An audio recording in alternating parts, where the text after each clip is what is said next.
seja bem-vindo à nossa receita de hoje, um grão de bico um pouco diferente daquelas receitas que eu tenho no meu livro A Cultura da Culinária Sustentável. Só para dizer para você que com os mesmos ingredientes, mudando as proporções das especiarias, eu tenho resultados diferentes. E eu posso mudar os ingredientes. Por exemplo, no meu livro tem batata inglesa. Nessa receita que eu faço hoje é com batata doce e com mandioquinha.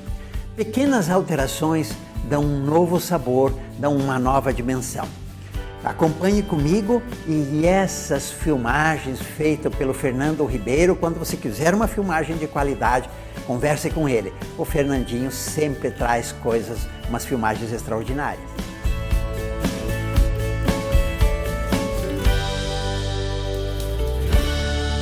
O grão de bico, ele é um alimento mais intenso, mais pesado, por isso a gente deixou 2 dias de molho antes de fazer o cozimento. Molho, trocando a água algumas vezes, 2 vezes por dia, aproximadamente a cada 12 horas, 10 horas você troca a água. 2 dias ele facilita a digestão, não precisa, mas ele facilita depois a digestão. Molho e depois você faz o cozimento, aí ele fica ótimo.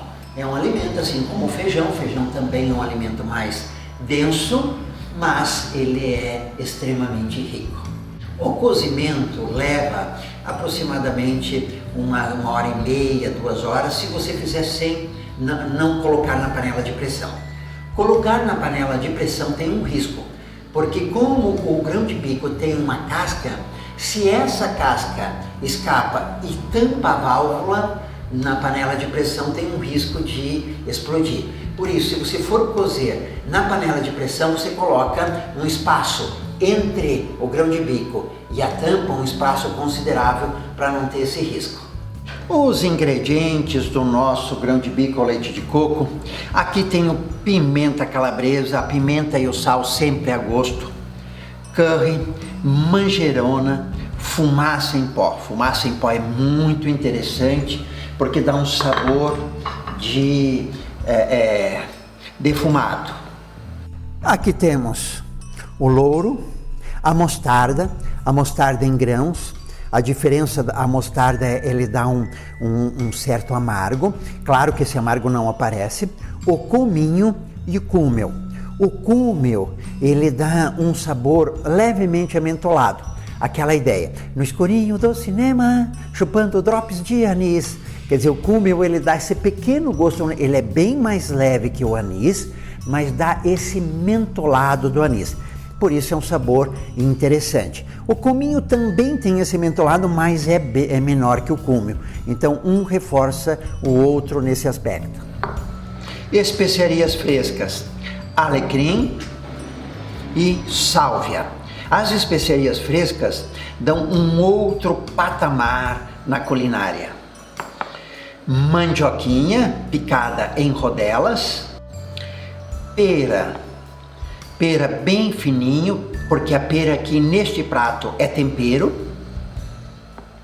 o alho amassado, pode ser amassado ou picado, o tomate aqui, ele não foi picado ainda, mas nós picaremos em cubos pequenininhos, porque ele também vai como tempero. Jiló bem fininho, porque ele vai dissolver, também vai como tempero. A batata doce, fatiada em rodelas médias. Brócolis, né? Brócolis japonês, nesses tamanhos aqui assim, não muito grande nem muito pequeno. E leite de coco. O chimarrão, que é indispensável. Aqui eu piquei o tomate. Esses ingredientes eles serão misturados com o grão de bico já cozido.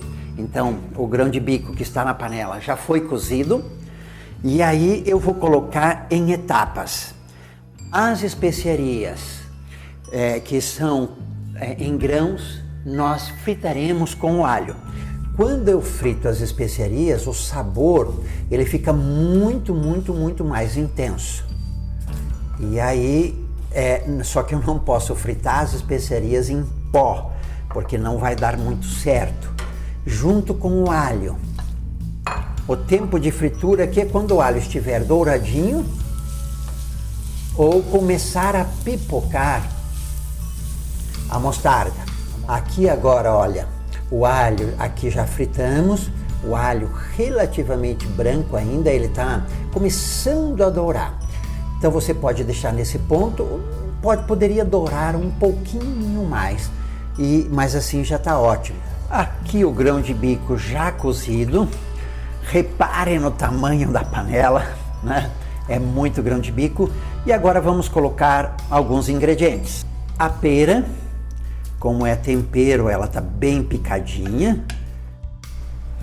O jiló, que também é tempero, que ele é bem fininho, ele vai dissolver aqui no grão de bico. O tomate, que também entra como tempero.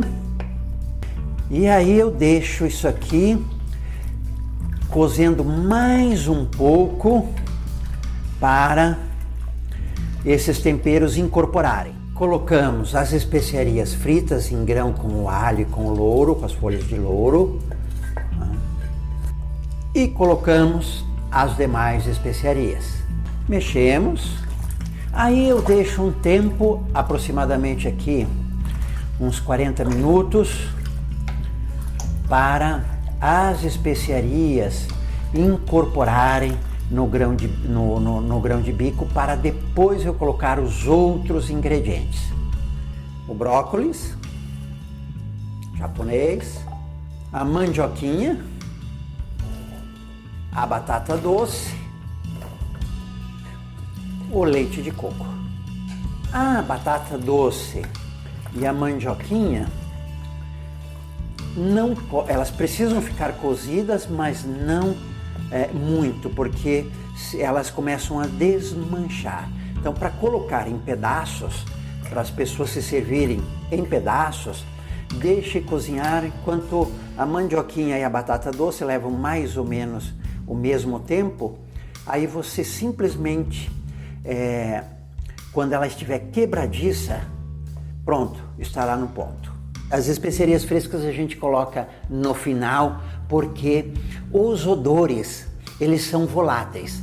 Se você coloca as especiarias frescas no início, a fervura, ele fica um tempo em fervura, ele perde muito dos odores, porque aquelas substâncias voláteis desaparecem e aí você sente um odor muito menos intenso. Por isso as especiarias frescas a gente coloca depois que tudo isso já está pronto.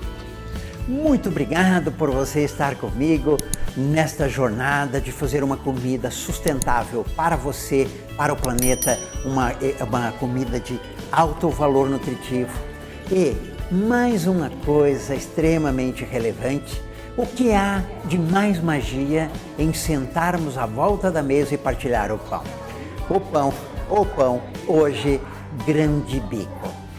Essa coisa de estarmos juntos, de compartilharmos momentos felizes, isso é muito bom para a alma, para a cabeça e para o coração. Em casa trabalho em casa trabalho em casa, não é sustentável. Por isso a gente faz esse jantar mensal para os nossos alunos e alguns convidados. Muito obrigado.